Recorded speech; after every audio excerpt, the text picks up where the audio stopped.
Going live. There it is. Hello, horror fans. Pete here from the Lasser Cast, and I'm with my co-host and good buddy, Mr. Dr. Zayas God, Danny Torkel. Danny, you ready to talk about Quiet Part Loud? I am. This is the first time that in the 2+ years of us doing horror content on the Lassercast that we are reviewing a podcast, another podcast. Yeah. And I guess it's appropriate that it's done by Monkeypaw Productions, which is Jordan Peele's production company. Right. Nope, Us, Get Out, all done through Monkeypaw. So right off the bat, this has some pretty credible horror backing behind it. Quiet Part Loud. I've only listened to the first 3 episodes. Same here. Have you listened to any more? No. Okay, yeah. I was afraid that if I listened to episode 4 on the way home, I would start talking about that during this review. This is, correct me if I'm wrong, this is a Spotify exclusive podcast. Yes. So, this is definitely, when I usually listen to podcasts, aside from our own, I don't usually listen to stories. I usually listen to guys like us talking about shit that I want to hear about, like the King Cast, and listening to people get interviewed about Stephen King, or other horror movie podcasts, or sports podcasts, or pro wrestling podcasts that I'm into. Yeah. So this was really the first time that I've ever even delved into something like this. Yeah. And it's really interesting. It kind of feels like you're listening, like you go to a play, but then instead of watching it, they blindfold you and you just listen to it. It's like an audio book, but read with an ensemble. And it's really cool. I'm really enjoying this so far. Yeah, I because I was afraid I would forget people's names and stuff, I only really concentrated on the writers and the producer and the director for the show. But this show clearly has really excellent production value. Like, they have really great sound effects. There's one scene that's in a convention in the first episode, and you feel like you're in a convention. There's scenes where you're in a building, an abandoned building, and you can feel it just by the sound of the echoes. So the production quality is really great. I wish I had written down the people that worked on that so I could give them praise. But if you guys are listening to this, you guys deserve some praise. The people behind the show, I'm very interested in. As you already said, Jordan Peele is the producer of it, but then McLeod Chapman is one of the writers on it. And Clay's always been kind of on my radar. He has a big presence on Twitter, and pretty much if you're following him, he's just tweeting about this show. Just everyone's tweet, anything that anyone says about the show is going on Twitter from him, right? And he has a book called Whisper Down the Lane, which is like a horror story about satanic panic, and it's part in the 80s, part in modern day. I'm listening to that actually right now. And then he has another book that just came out called Ghost Eaters, which is a really interesting take on a ghost story. And I think I'm going to go to that next after I finish Whisper Down the Lane. The other writer is Mac Rogers, who I am not as familiar with, but it seems like he's done a lot of these audio dramas. When I looked into him, there was a couple of audio dramas listed. There was Life After, Steal the Stars, Give Me Away. So these, I think I might actually move on to these after we finish this show, just to see what they're like. No, that sounds like, I mean, it's been a long time for me, reading a physical book, but I've been, since the pandemic, I've been trying to plow through as many audiobooks as possible. And I'm always looking. I have 4 audiobooks that I started, and then I need to get back to, because we've been, just watching so much for the channel. But I definitely need to get back to just listening to stuff and 21st century reading, as they call it.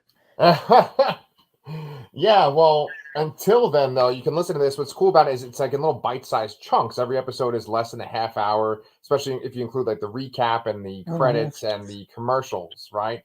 Yeah, and that is the best part for me, because my commute to work is legit one episode of this show. Oh, perfect. from the time I leave my house, if I put on an episode, the second I get into the car, by the time I get to work and then I transfer from like I put in my AirPods and I like walk from my parking space into the building, I've knocked out one episode. So yesterday I listened to episodes 1 and 2 on my way to and from work, and then I listened to episode 3 today on my way to work, and then I sped home and to talk about these 3 episodes with you. So Nice, man. it works out perfectly for me. This is like 20 minutes door to door. Like you need to run out for an errand and around the corner, and you're going to be in Rite Aid or Walgreens for 10 minutes. This is Yeah. a perfect show. Yeah. And I mean, I listen to it when I drive to work too. And I'm really digging it. It obviously there's a mystery behind it all, right? And you're trying to figure out what is this sort of entity, this audio entity that seems to have a lot of power. And so we follow around a radio host who's not exactly a very appealing main protagonist. You've compared him to Alex Jones. I think he's kind of like maybe like a Bill O'Reilly, maybe even or Rush Limbaugh Rush type. Limbaugh. Yeah. But before we even talk about Rick Egan, who's played by Tracy Letts, and he's pretty much the main focus of this whole thing, I just want to talk about like the context of this show, because the modern day part of the story takes place in 2009, and it takes place in New York. You're in Brooklyn. I grew up in Staten Island. I lived in Staten Island most of my life. This show makes me think of my hometown. I mean, the most of the show takes place on Staten Island. Yeah. So it encapsulates this time period post 9/11 between like 9/11 itself and 2009. And that was a very interesting time to be a New Yorker. Like we all had that unity after 9/11 where we were all trying to be together and then like take care of each other and, show that we wouldn't be, defeated by this horrible event. But yet there was this racism, this hatred towards Muslims. And that's a big part of this show. And I'm going.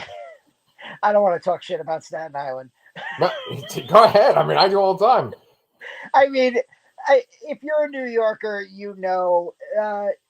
if New York is obviously a very blue state. That's not me being political. That's just a fact. But if there is a red part of New York City, it is Staten Island. So Yes.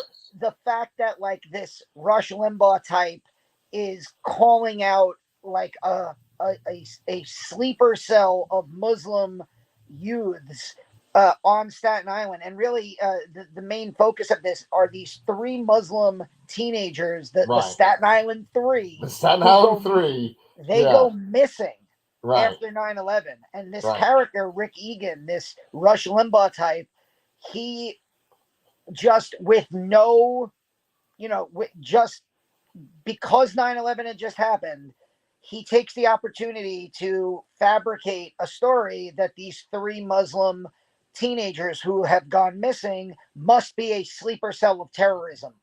And if that was going to appeal to a group of New Yorkers, it would probably appeal to the Staten Islanders. I mean, that's just it. It's if they get offended by that, they can leave a comment on the video. But I think that is part of what the writers might have been going for, because like you said, you're a native Staten Islander. Staten Island is a big part of this show, and I'm willing to go with the idea that it was chosen for a reason. Like they could have picked any neighborhood in Brooklyn or any neighborhood in the Bronx or Queens, but they went specifically with Staten Island. So yes, yeah. Danny, that actually kind of opens up an interesting door too. But I was gonna say, if they really get mad at you for ragging on Staten Island, they should subscribe to our channel too, because then they can hate listen the way Rick Egan describes the way his viewers hate listen to him. Right. And I know for a fact a lot of people who hated the Alex Joneses, the Rush Limbaughs, and the Bill O'Reillys, they watched and they were part of that viewership all the time because they wanted something to complain about the next day. and you'd go to work and you would complain about, did you see what that piece of shit said on their show last night, or did you hear what that son of a bitch said on the radio? And that is a big part. I think it works both ways politically. I think we hate listen and we hate watch things a lot. Yes. And this podcast does a really great job of capturing the feel of that talk radio, that kind of that right-wing talk radio. Like it sounds just like, if you were scrolling through the radio dial, you would hear Bill Egan and his co-host, Debbie, that's on there. Was it Gabby? Oh, I'm so sorry, Gabby. You're absolutely right. Gabby, Debbie, whatever. It's funny because I grew. It does bring me back when I was younger. My dad was an avid listener of Don Imus. I grew up on WFAN, which is sports radio New York. Yeah. And in the mornings, it was the Don Imus show, and it was very little sports, but it was a lot of commentary and out there gags and. If a lot of people liked Imus, and then obviously Imus got himself into a lot of trouble and he got himself kicked off the radio with some very inappropriate comments. Right. And so with me growing up where my dad was a loyal Imus fan for most of his run, to hear this and then, post 9/11, having been in New York, a native New Yorker, having lived through 9/11, you're right. This show really does kind of put me back into that, post 9/11 era where I had come home from college and you're just kind of watching the city try to rebuild itself. And, Giuliani was still a hero to the world at that point. Oh, man. Yeah. It was a very this show really does I feel like this is going to hit very differently for New Yorkers than it is going to hit for somebody who might be in Los Angeles or not you in Texas but a native Texan who was thousands of miles away from New York during 9/11.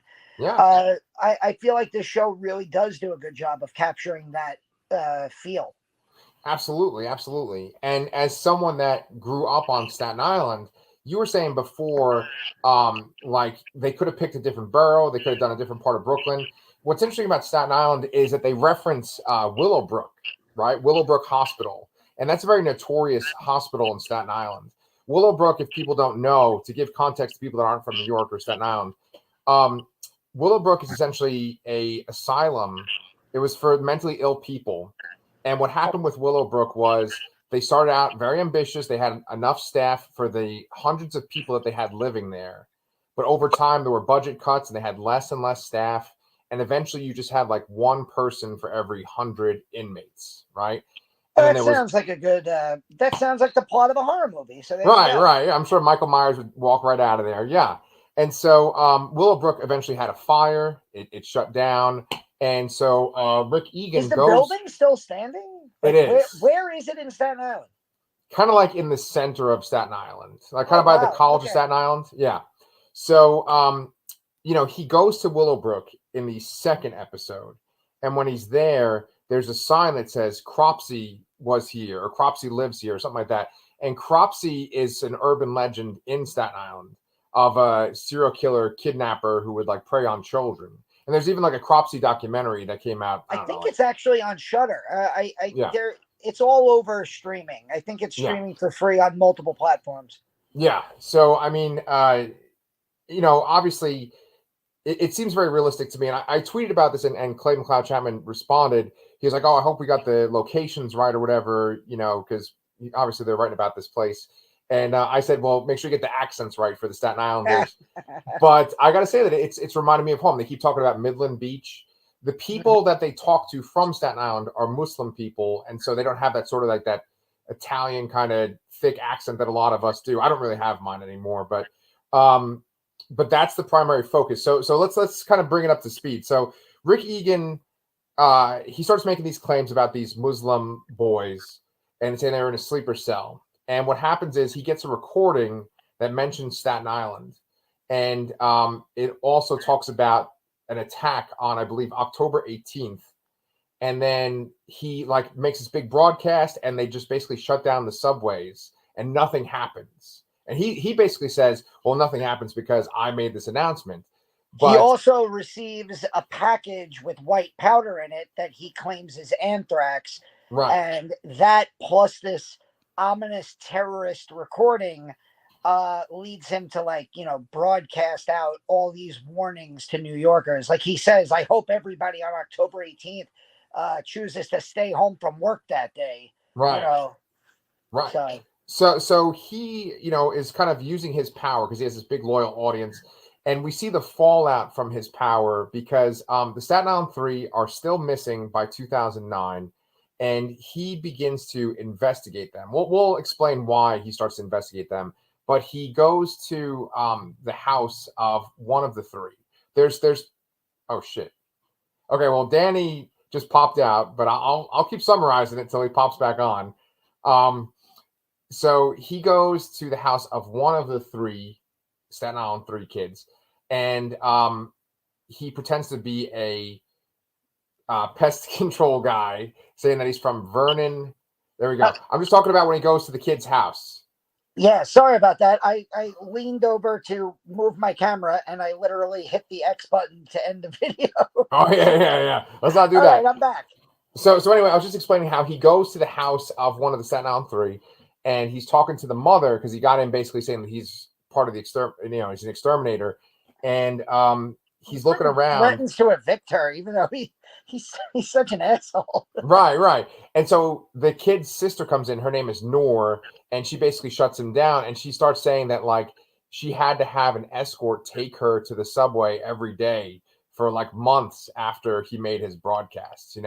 And they make a point to point out that Muslim people even before 9/11 would have horrible racist things said to them. Like her hijab was taken off of her head Oh yeah. I mean, before hey, look, 9/11. I've been a teacher in New York City schools since 2007, Oh, and multiple times over the course of my career, I have had to I have been privy to dean interactions because students pulling hijabs off of Muslim girls. And now the school that I work in is in a very religious Jewish neighborhood, and there's been over the course of the last 6 to 7 years, it not happened a lot, but there has been some instances of tension between our heavy Muslim population and the of the school and the Jewish populations of the neighborhood. So this still goes on today. yeah, yeah, It's been going on. So like the stories that Noor is telling Rick are things that like we've literally experienced as teachers in the New York City system. yeah. And there's a montage of sorts, like an audio montage, where he's going around and he's interviewing Muslim people, and they're just basically talking about their horrible experiences. And one guy says that he wakes up extra early to wash the graffiti off of his, Yeah. store or whatever. Another guy talks about how, like, oh, maybe those kids got picked up by like some sort of, government secret agency. They talk about this one guy says this one line like, you could just tell by the look they gave you that if nobody else was around, they would kill you. He says something like that. It's just like really horrible stuff. This is a horror podcast, but it's just that horrible real life stuff that like you're not even making this up. This is a true example. I mean, it makes sense that Jordan Peele is the producer of this because there are horrible things in all of his movies that have nothing to do with the supernatural at all, just about race. Yeah. So, but I think that we should talk about the supernatural element of this, though. Did you want to kind of explain it to the best of your abilities? Well, so in the first episode, Rick, who's played by Tracy Letts, Right. who I love Tracy Letts from Lady Bird. I thought this guy should have gotten an Oscar nomination for Best Supporting Actor.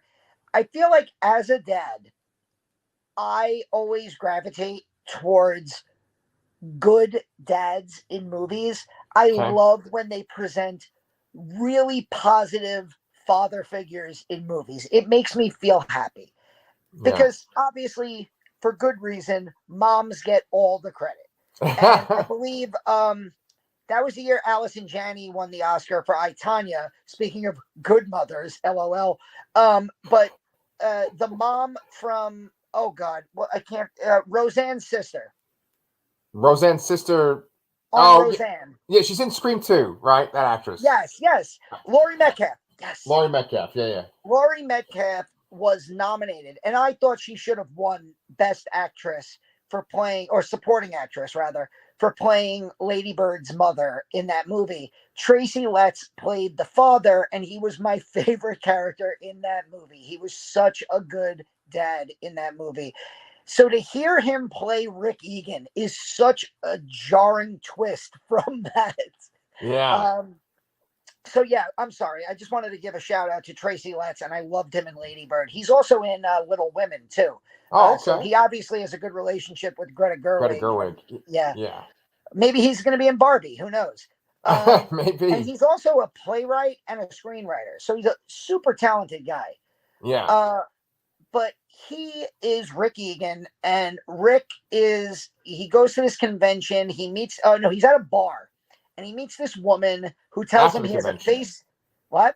After the convention, he's at the bar. Yes, after the convention, he's drinking at a bar. He's just had a really kind of negative interaction with his ex-wife and his daughter. And this woman kind of picks him up at the bar. And it's so funny that, like, they make a big deal about when he goes back to the hotel. He's like, look, this is really stupid, but you're going to have to sign this NDA that says you know that everything is consensual. So there might even be some layers to this character that are even more effed up than we don't know. Oh, no. But so he thinks he's in for like a night of like hot sex in a hotel. And then the woman kind of forces him to listen to this recording.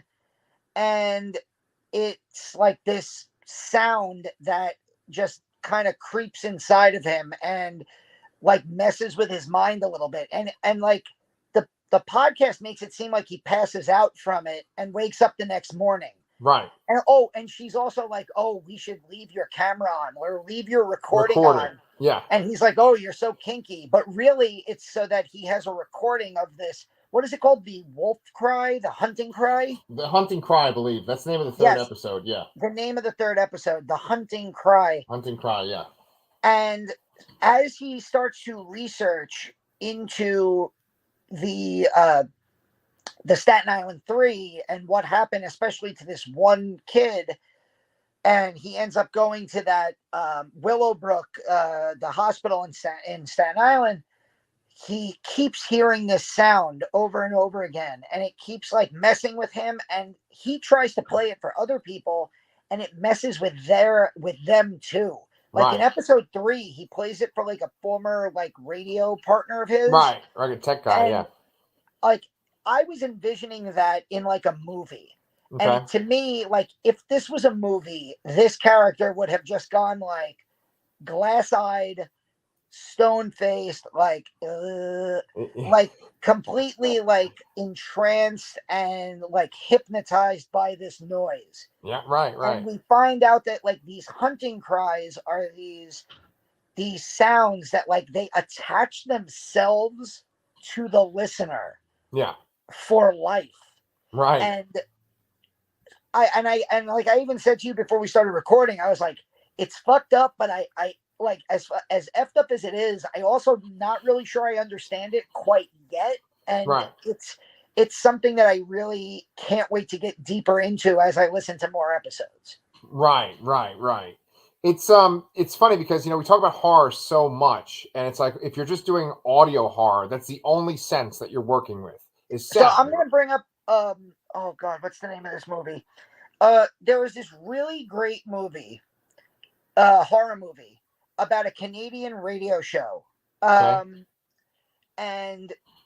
there was like a zombie outbreak while the disc jockey is on the air. But the virus, like the zombie virus, is spread through audio waves, through sound waves. Yeah.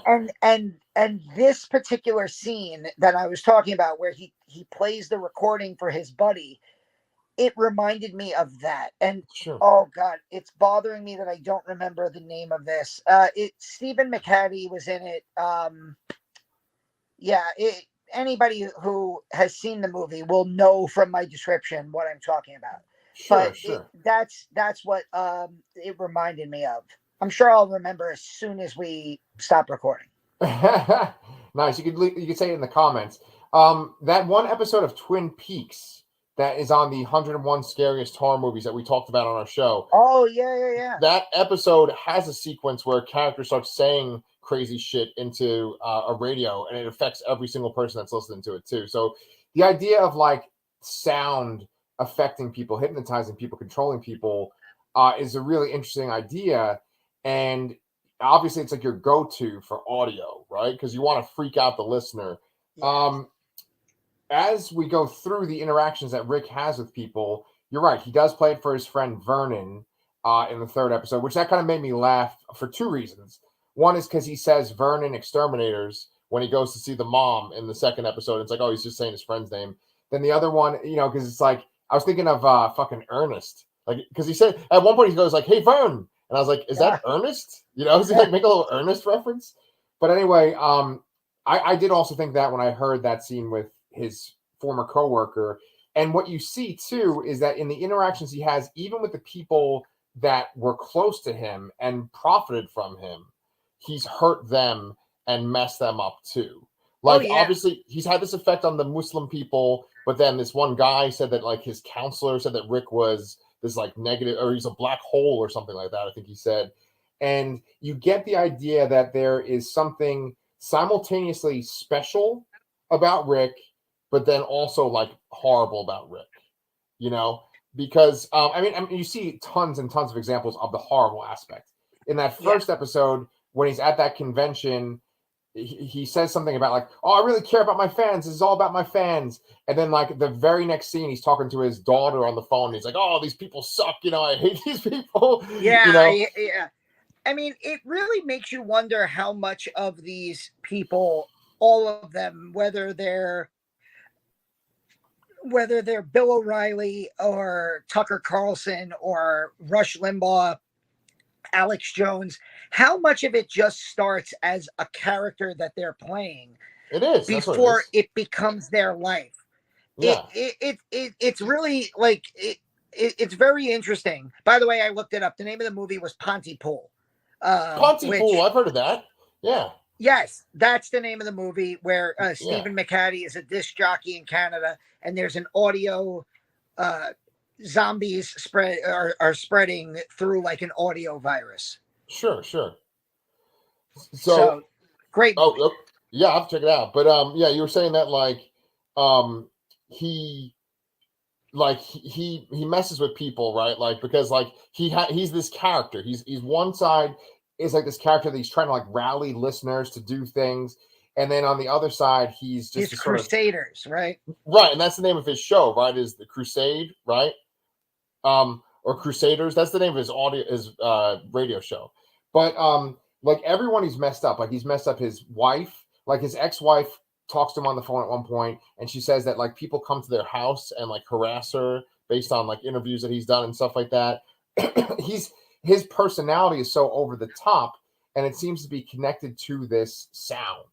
Because the woman that plays the sound from initially, she says something along the lines of that, like, it starts out small, but then it grows inside of your skull and it gets bigger and bigger. And her voice gets altered too. And then she says something like, you have the voice that could like gather people, or people could rally around you. Like people keep saying things to him like your voice could make people follow you. You could get followers. He has, and it's funny because like while he's a repugnant character, he has Tracy Letts, obviously the actor, has a great voice, and the way his voice comes across as Rick Egan, it really is cool. Like it is a voice that if it were saying something I liked hearing, I would listen to more often.